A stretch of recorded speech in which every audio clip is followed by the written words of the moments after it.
दुनिया के जहां समीकरण बदल रहे हैं, वहीं भारत और रूस के संबंध भी बेहद मजबूत होते जा रहे हैं। रूसी राष्ट्रपति पुतिन के हालिया भारत दौरे के बाद इस बात पर मुहर भी लग गई है। इसी बीच दोनों देशों के बीच सदियों पुराने रक्षा संबंधों में अब एक और बड़ा अध्याय जुड़ने वाला है।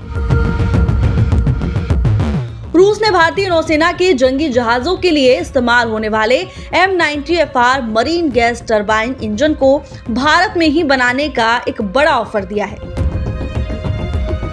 इस ऑफर में इस एडवांस इंजन की पूरी तकनीक को भारत में ट्रांसफर करना भी शामिल है। ऐसे में ये डील अगर फाइनल होती है तो भारतीय नौसेना न केवल अपने जहाजों के लिए इन जरूरी इंजनों का निर्माण देश में कर सकेगी, बल्कि दुनिया की उन चुनिंदा नौसेनाओं में शामिल हो जाएगी जिनके पास ऐसी हाईटेक इंजन बनाने की क्षमता है। मरीन गैस टरबाइन इंजन युद्धपोतों का दिल माना जाता है। ये इंजन जहाजों को जबरदस्त गति और पावर देता है। इस इंजन की तकनीक को भारत में बनाने का रूस का ऑफर एक बहुत बड़ा और रणनीतिक फैसला है। इस समय भारतीय नौसेना अपने युद्धपोतों के लिए इस तरह के इंजन मुख्य रूप से रूस और यूक्रेन जैसे देशों से आयात करती है। तो वही यूक्रेन युद्ध के कारण रूस से इंजन या उसके पुर्जों की सप्लाई में कई बार रुकावटें आई। ऐसे में भारत में ही इसका उत्पादन शुरू होने से भारतीय नौसेना को भविष्य में सप्लाई की चिंता नहीं रहेगी।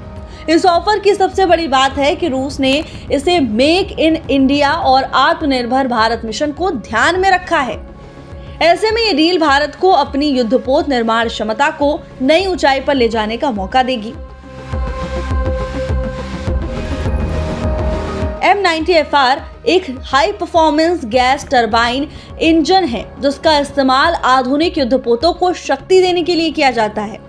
ये इंजन युद्धपोतों को तेजी से समुद्र में चलने की क्षमता देता है, जो नौसैनिक युद्ध के लिए बहुत जरूरी है। ये इंजन बेहद जटिल एडवांस तकनीक पर आधारित है, तो वहीं इसे सफलतापूर्वक बनाना और संचालित करना एक बड़ी तकनीकी चुनौती है।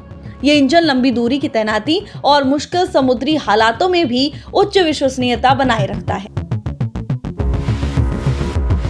इस इंजन के भारत में बनने से देश की जहाज निर्माण क्षमता पर सीधा असर पड़ेगा।